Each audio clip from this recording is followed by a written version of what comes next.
Olá, tudo bem? Meu nome é Messias e você deve estar estranhando, né? Normalmente essa aula, quando aparece no canal do YouTube do NED, é a gravação que é feita às quintas-feiras, lá no Cela de José, na Evaristo da Veiga 266. Na quinta-feira, às 19 horas, nós fazemos essa roda de conversa ao vivo, ela é gravada e depois é subida para o YouTube, né? Para o canal do NED no YouTube. Mas na última quinta-feira, né, na gravação, tivemos um pequeno problema técnico, então eu estou aqui para apresentar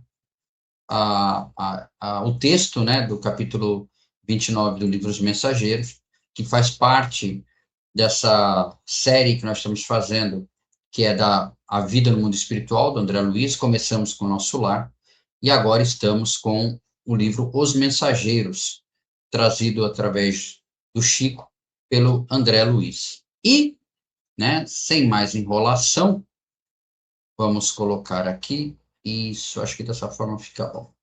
Então, nós chegamos ao capítulo 29, né? Deixa eu ver aqui, que eu acho que eu subi. Não, tá certo.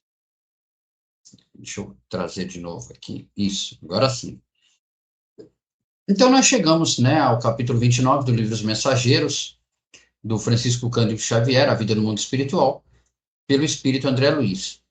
É baseado na primeira edição de fevereiro da FEB, desculpa, de 1944, e os desenhos que aparecem nos textos são do Mozart Couto, né? Então, a gente dá o crédito ao Mozart Couto. Está aqui, capítulo 29, notícias interessantes. Em vista de apresentação mais íntima de Aniceto, que deixara as jovens em nossa companhia, entramos a conversar animadamente com Cecília e Aldonina. A primeira tinha sido filha dos Bacelar quando na crosta. A segunda era uma sobrinha do chefe de família, que aguardava a volta da mãezinha para a organização de um lar nas cidades próximas. Ambas demonstravam um magnífico desenvolvimento mental, robusta inteligência e notável capacidade de expressão. E enquanto os nossos maiores se conservavam afastados, cogitando de assunto privado, Vicente e eu ouvíamos as jovens encantados com a sua nobreza e vivacidade. Verificava que o quadro era idêntico à paisagem social da Terra, apenas diferindo quanto aos sentimentos reais. Não havia qualquer nota de falsa apresentação. Em tudo, a alegria pura, a simplicidade fiel, a sinceridade sem mácula. No desenvolvimento espontâneo da palestra, falou Cecília com graça. Estou trabalhando há muito para alcançar um prêmio de visita a nosso lar. Minhas superioras prometeram-me semelhante satisfação para o ano próximo. Nesse primeiro pedaço do texto, nós vemos que é uma vida social normal, como temos aqui também entre os encarnados, né? Lá também eles têm essa vida social, muito mais digna, digamos assim, né? Ele fala aqui no quarto parágrafo, verificava que o quadro era idêntico à paisagem social da Terra, apenas diferindo quanto aos sentimentos reais. O que são os sentimentos reais? Que cada um é aquilo que é. Aqui a gente ainda cria certas cascas, né? A gente é uma coisa, mas para a sociedade a gente se apresenta de outra forma, né? Lá não. Lá não existe máscara. A pessoa é como ela é. O Messias será como o Messias realmente é. Ele não será uma, uma não será uma pessoa diferente, uma máscara, né? A gente aqui às vezes criamos máscaras, né? Às vezes dentro do centro espírita eu sou uma coisa, fora dele eu sou completamente diferente. Lá não tem isso. E a Cecília fala que está trabalhando há muito para alcançar um prêmio de visita ao nosso lar. Veja só, ela está interessada em conhecer nosso lar. Lembrem-se que nosso lar nós temos o bônus hora, né? Aqui ela fala em prêmio, tá? Pelo trabalho.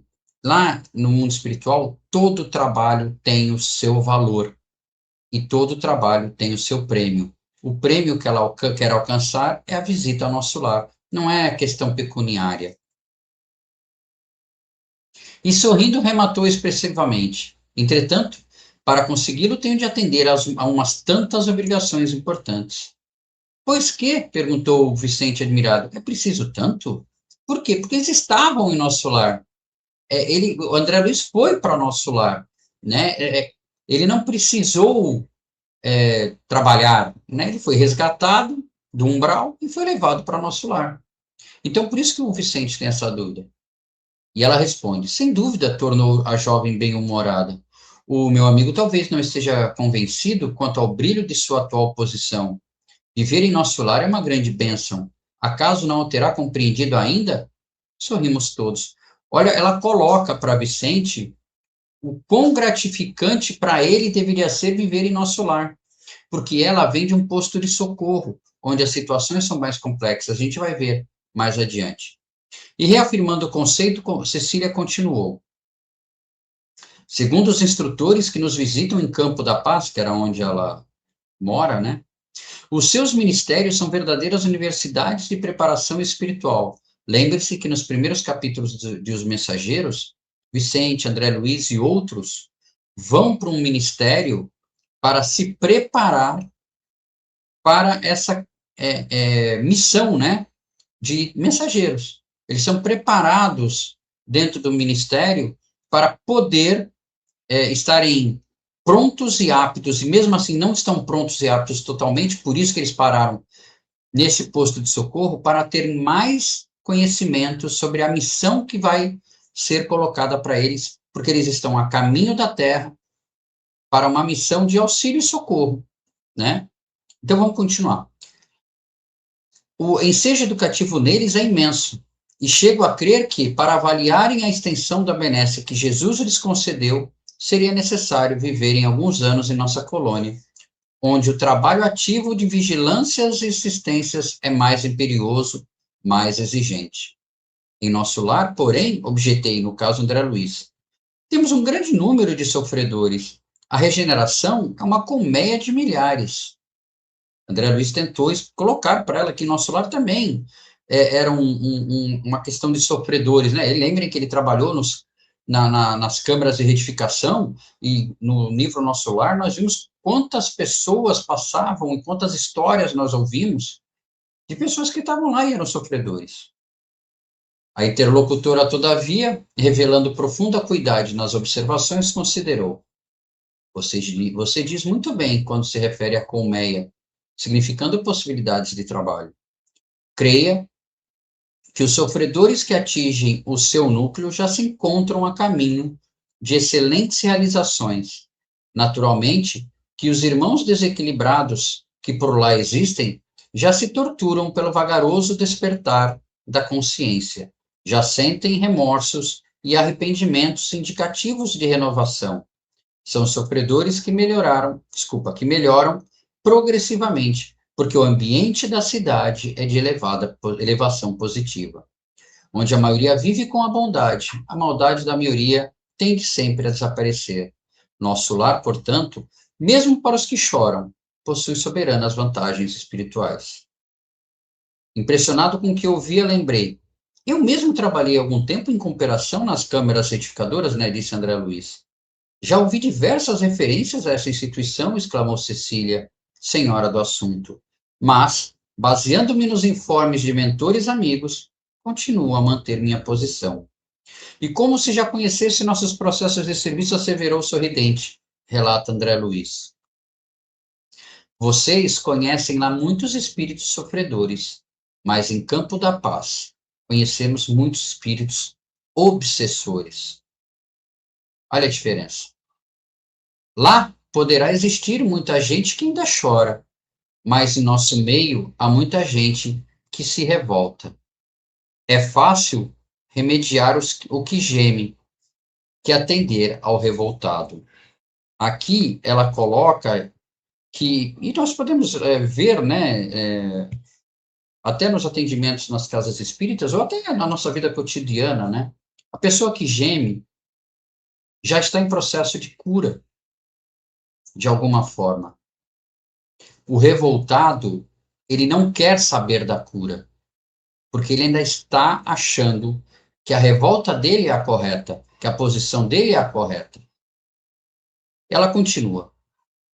Nas câmaras a que se refere, vocês retificam erros que já apareceram, dores que já se manifestaram. Mas aqui, meu amigo, somos compelidos a lutar com irmãos ignorantes e perversos. E aqui eu coloco um parênteses, ignorante e perverso. Perverso, né, porque ainda brigam com a bondade, né, ainda querem mal às pessoas, e ignorantes justamente no bem.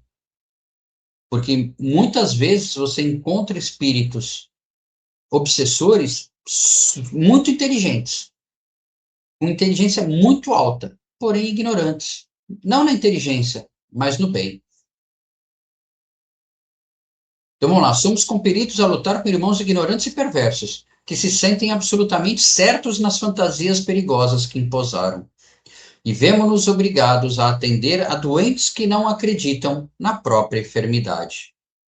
Começava a entender a lógica daquela argumentação, e, reconhecendo a impossibilidade de qualquer contradita, a jovem continuou segura de si. Aliás, é natural que assim seja. Estamos a pouca distância dos homens, nossos irmãos na carne. E sabemos que na crosta a situação não é diferente. Quantos materialistas se fantasiam por lá de filósofos? Quantos demônios com capa de santos? Quanta má-fé a fingir generosidade e boas intenções? A influência da humanidade encarnada em nosso núcleo de serviço é vigorosa e inevitável. Ela faz um relato de como temos aqui, né? Temos vários exemplos de pessoas que nós colocávamos como pessoas de bem, né? E se mostraram pessoas ignorantes no bem, ou que abriram mão, né, da bondade em troca de dinheiro, fama, né? Aqui, ó, quantos materialistas se fantasiam por lá de filósofos, quantos demônios com capa de santos, quanta má-fé a fim de fingir generosidade e boas intenções. Vicente, que ouvia atencioso, temperou. Deduzo de tudo isso manifestações sacrificantes muito grandes. Mas o trabalho em campo da paz deve ser altamente meritório? Incontestavelmente, respondeu a jovem. A história da fundação é interessante.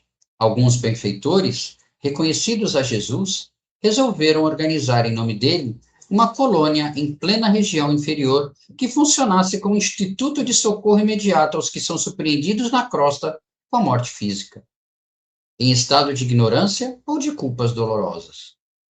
O projeto mereceu a bênção do Senhor e o núcleo se criou há mais de 2 séculos. Nem todos os espíritos evoluídos, no entanto, estimam o serviço nesse órgão de assistência constante. A maioria dos missionários vitoriosos, ao se ausentarem da terra, necessitam refazer energias, por direito natural do trabalhador fiel. E os mentores de nobre posição hierárquica têm seus programas de serviços, que não devem quebrar, em obediência aos desígnios do Senhor. Desse modo, nosso serviço é ativo, mas nossas aquisições são lentas e devemos sempre esperar por cooperadores que se educam na própria colônia, em benefício geral. Ganha-se excelente recompensa. Temos direito a grandes valores intercessários, mas por isso mesmo, nossas responsabilidades não são pequenas. E que eles ganham valores intercessários, ou seja, eles podem usar isso para interceder por alguém ou até pedir por eles próprios. Conhecendo a utilidade dos que servem em nossa colônia, não passamos nunca sem instrutores abnegados que procedem da zona superior, alentando-nos o bom ânimo. O que pedimos com fundamentação legítima nunca é negado, e se tarda o recurso, beneméritos orientadores de nossas atividades prestam explicações que nos libertam de qualquer angústia da espera. Acaba com a ansiedade do trabalhador, né? Porque eles vêm e explicam. Se você conseguir, beleza. Se você não conseguir, eles vêm e explicam o porquê ainda não veio o seu benefício. Ele não é negado. Ele só pode ser postergado por uma necessidade ou porque você ainda não alcançou benemérito suficiente para tal. Por isso, nosso grupo está sempre coeso e muitos preferem adiar certas realizações sublimes para permanecer ao lado de companheiros antigos, aos quais se unem com desvelado amor. Os esclarecimentos da jovem encantavam-me. Naquelas poucas palavras estava todo um resumo de lições sobre o sacrifício e o merecimento, o compromisso fraterno e a solidariedade compensadora. Sua família sempre viveu lá? Perguntei com interesse no caso André Luiz. A jovem sorriu e explicou. Meu pai, há mais de 50 anos, foi socorrido pelos benfeitores de Campo da Paz e, restabelecida a saúde espiritual, fixou-se na colônia, com razoável impulso de amizade e gratidão. E mais tarde, minha mãe reuniu-se a ele e fez precisamente 20 anos. Aldonina e eu fomos atraídas amorosamente por ambos, a fim de continuarmos ali, no santuário familiar. Eles criaram um núcleo familiar no Campo da Paz. Desse modo, trabalhamos ao lado deles, desde a primeira hora. Então, é um grupo familiar que trabalha em Campo da Paz para ajudar aos não só sofredores, mas aos obsessores revoltados. O nível de trabalho do Campo da Paz é muito mais complexo. E tem muitos programas para o futuro, indaguei. Cecília fez um gesto que lhe caracterizava o coração de moça sonhadora e redarguiu. Tenho muitos projetos e problemas a resolver, mas estou aguardando a chegada de alguém que ainda se encontra na Terra. Durante a nossa aula, né, lá no Seara de José, nós fazemos uma questão para fazer uma brincadeira, né, com o pessoal, para incentivar eles a participarem, né? Então, de acordo com as explicações de Cecília, qual a principal diferença entre o trabalho realizado em nosso lar e em Campo da Paz? Em Campo da Paz, há apenas espíritos sofredores em regeneração, enquanto em nosso lar predominam espíritos revoltados e ignorantes. B. Em nosso lar, o trabalho é mais difícil por lidar com espíritos obsessores, enquanto em Campo da Paz predominam os que já reconhecem seus erros. C. Em Campo da Paz, o trabalho é mais complexo por lidar com espíritos revoltados e inconscientes de suas falhas, enquanto em nosso lar, os sofredores já demonstram arrependimento e estão em regeneração. D. Em ambos os locais, o trabalho é semelhante, diferenciando-se apenas da sua organização dos ministérios e pela quantidade de espíritos atendidos. E a resposta é a C. Em Campo da Paz, o trabalho é mais complexo por lidar com espíritos revoltados e inconscientes por suas falhas, enquanto em nosso lar, os sofredores já demonstram arrependimento e estão em regeneração, ou seja, em Campo da Paz ainda há muita revolta. A ideia central do capítulo, o texto nos mostra que, em nosso lar, os espíritos sofredores já estão em processo de regeneração com arrependimento e desejo de correção. Em Campo da Paz, o trabalho é mais difícil, pois lida com espíritos revoltados, ignorantes e que não reconhecem seus próprios erros. Assim, o capítulo ensina que é mais fácil ajudar quem sofre do que quem se julga certo no erro. O mérito espiritual está ligado ao tipo de dificuldade enfrentada no trabalho. Trabalhar com espíritos endurecidos exige mais sacrifício, paciência e responsabilidade. Eu gostei mais esse aqui é mais interessante, né? É mais fácil ajudar quem sofre, porque quem sofre está em busca do remédio, em busca da cura, do que quem se julga certo no erro, que ainda continua revoltado e se achando dono da razão. Então é mais difícil você ajudar quem não quer ser ajudado. E aqui está um desenho que normalmente é feito a gente mostra ao pessoal, é feito com IA, né? Tem nosso lar, onde são espíritos sofredores, mas que querem a cura, já estão em busca da regeneração, e em Campo da Paz ainda são espíritos revoltados. E até o texto é entre a luz e a sombra. E o próximo capítulo 30, né? Chegamos ao capítulo 30, em palestra afetuosa. Agradeço a todos que acompanharam essa aula. Próxima quinta-feira estaremos novamente no Seara de José, gravando lá o capítulo 30, mas eu convido a todos, quem tiver interesse, de estar presente, porque é muito mais legal, há uma troca de informações, há uma tirada de dúvidas, né? Muito legal isso, né? Então, eu convido a todos, próxima quinta-feira, 19 horas, no Lar Espiritual Seara de José, a rua Evaristo da Viga, 266, com mais um capítulo da série O Mundo na Vida Espiritual, agora com o livro Mensageiros. E se inscreva, deixa o like, ative o sininho de notificação, porque se você não puder ir, quando nós liberarmos o vídeo, você recebe uma notificação sobre o vídeo. E a maior caridade que podemos fazer à doutrina espírita é a sua divulgação, frase atribuída a Emmanuel. Então, por favor, ajude a divulgar o NED, todos os canais que falam sobre a doutrina espírita. E tem um canal em especial, podcast Despertando Consciências. O link vai estar na descrição. Nós gravamos, aí no caso é ao vivo mesmo, mas depois fica gravado no canal. É ao vivo pelo YouTube do podcast Despertando Consciências, um podcast que nós trazemos não só assuntos da doutrina, mas assuntos do dia a dia, assuntos que nos afetam no dia a dia. À luz da doutrina, mas assuntos que afetam ao dia a dia. Um abraço a todos e até a próxima. E espero você na próxima quinta-feira, às 19 horas, lá no Lar Espiritual, Seara de José. Um abraço a todos.